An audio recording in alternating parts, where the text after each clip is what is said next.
Hi అండి, అందరికీ నమస్తే. వెల్కమ్ బ్యాక్ టు మనందరి వంట. మీ ఇంట్లో పొట్లకాయ తినని ఎవరైనా అన్నారా అండి? లేదంటే పొట్లకాయ అంటే ఇష్టం లేని వాళ్ళు ఎవరైనా ఉన్నారా?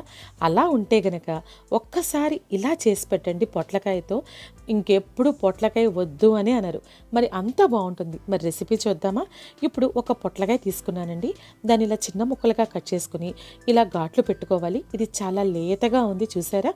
అలాగే ఇది బరువుగా కూడా ఉండాలి. అలా బరువుగా ఉంటే గనక అది లేతగా ఉన్నట్టు. ఒకవేళ మీకు వెయిట్ తక్కువ ఉంటే అది ఎండిపోతున్నట్టు. ఇప్పుడు నేను ఒక పొట్లకాయని ఇలా పక్షాలుగా కట్ చేసుకుని, అంటే గుత్తి వంకాయ ఎలా కట్ చేసుకుంటాం అలాగే గుత్తి పొట్లకాయ అన్నమాట. స్టవ్ మీద ఒక గిన్నె పెట్టి నీళ్లు పోసి పైన ఇలా ఆవిరిలాగా ఉడికించుకోవడానికి ఇలా చిల్లులుగా ఉన్న ప్లేట్ పెట్టుకొని ఈ పొట్లకాయ ముక్కలన్నింటినీ పెట్టుకుని మూత పెట్టి మగ్గించుకోవాలండి. లేదంటే కనుక మనం అన్నం వండుకునేటప్పుడు అన్నం పైన గిన్నెలో కూడా ఇలా ఆవిరి మీద ఉడికించవచ్చు. ఇవి కొంచెం ఉడికాయండి. ఇంకొక 5 నుంచి 10 నిమిషాలు పట్టుద్ది ఈ ఉడకడానికి. అన్నం గిన్నె మీద పెట్టినా సరే నీళ్లు పోయకుండా కేవలం ఆవిరి మీదే ఉడికించాలండి. ఇప్పుడు ఇంకొక 10 నిమిషాల తర్వాత చూసారా, కలర్ మారినవి, చక్కగా ఉడికినాయి. ఒక గిన్నె పెట్టి దానిపైన ఇలా చిల్లుల ప్లేట్ పెట్టి ఈ ముక్కలన్నింటినీ పెట్టుకోవాలి. స్టవ్ మీద ఒక ప్యాన్ పెట్టి ఒక స్పూన్ నూనె వేసుకొని ఇలా 12 నుంచి 15 ఎండుమిరపకాయలు లో ఫ్లేమ్లో వేయించుకోవాలి.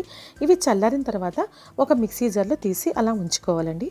ఇప్పుడు అదే ప్యాన్లో 1 కప్పు పచ్చిశనగపప్పు, 1/2 కప్పు వేరుశనగ గుళ్ళు వేసుకుని లో ఫ్లేమ్లో కొంచెం దోరగా వేయించుకోవాలి. ఇవన్నీ మనం ఈ పొట్లకాయలో స్టఫింగ్కి చేస్తున్నామండి. అలాగే 1/2 కప్పు కందిపప్పు వేసుకోవాలి. అలాగే 1/2 కప్పు మినపప్పు కూడా వేసుకోవాలి. ఇవన్నీ మీరు ఇదే కొలతలతో ఇలా స్టఫింగ్ చేసుకుంటే చాలా బాగా వచ్చిందండి టేస్ట్. 1 కప్పు నువ్వుపప్పు వేసుకోవాలి, 1/2 కప్పు గసగసాలు వేసుకోవాలి, 1 స్పూన్ జీలకర్ర వేసుకొని వీటన్నింటినీ లో ఫ్లేమ్లో ఫ్రై చేసుకోవాలి. మీకు ఒకవేళ మాడిపోతే అనుకుంటే వేటికవి వేయించి ఉంచుకోవచ్చండి.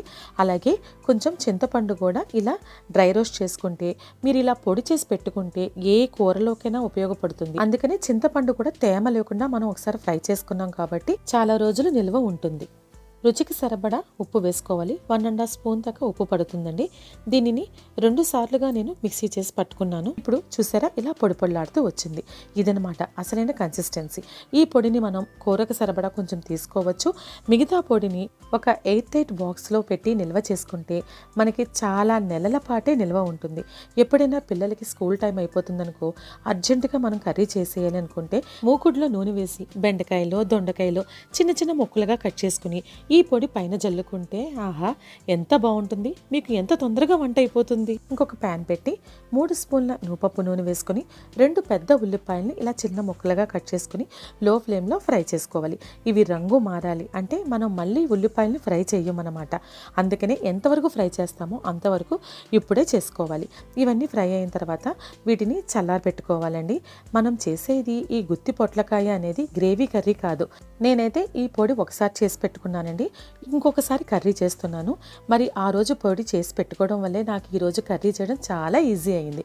ఇప్పుడు ఆ ఉల్లిపాయ ముక్కలు వేసి 4 స్పూన్లు నేను ఆల్రెడీ రెడీ చేసి పెట్టుకున్న పొడి వేసుకుని దీనికి సరిపడా జస్ట్ కొంచెం ఉప్పు మాత్రమే వేసుకోవాలి.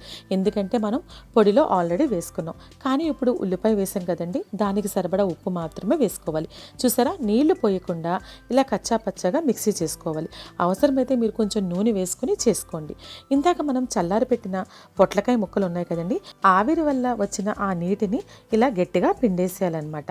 ఇప్పుడు స్టవ్ మీద ఒక ప్యాన్ పెట్టి డీప్ ఫ్రైకి సరిపడా ఆయిల్ వేసుకొని మనం ఆల్రెడీ బాయిల్ చేసుకున్న ఈ పొట్లకాయ ముక్కల్ని ఫ్రై చేసుకోవాలి. ఇలా ఎందుకు చేస్తున్నానంటే మీరు ఉడికించకుండా కూడా నూనెలో వేయించుకోవచ్చు, కానీ చాలా ఎక్కువ సమయం పట్టుద్ది. అలాగే తింటున్నప్పుడు కొంచెం పీచు పీచుగా ఉంటుందన్నమాట. అదే కనుక ఇలా ఉడికించి ఇలా ఫ్రై చేసుకుంటే మీకు టైం తక్కువ అవుతుంది, రుచి కూడా చాలా బాగుంటుంది. చాలా సాఫ్ట్గా వస్తాయండి.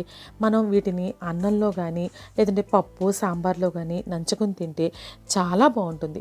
ఇలా చేసుకున్న తర్వాత ఇవి చల్లారిన తర్వాత మనం ఆల్రెడీ రెడీ చేసుకున్న ఈ ముద్దని ఇలా స్టఫింగ్ పెట్టుకోవాలి. చూసారా, ఇంతే అన్నమాట. ఈ ముద్ద అనేది మనం మళ్ళీ ఉడికించక్కర్లేదు, లేదంటే నూనెలో వేయించక్కర్లేదు.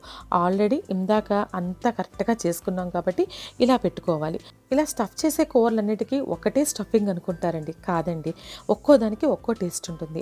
మీరు ఈ పొట్లకాయతో మాత్రం ఇలాగే ఈ కొలతలతో మాత్రమే స్టఫింగ్ చేసి పెట్టుకోండి, చాలా టేస్ట్ బాగుంటుంది. మరి మీకు నచ్చిందండి నా రెసిపీ? మరెందుకు ఆలస్యం, వెంటనే రెడీ చేసేసుకోండి.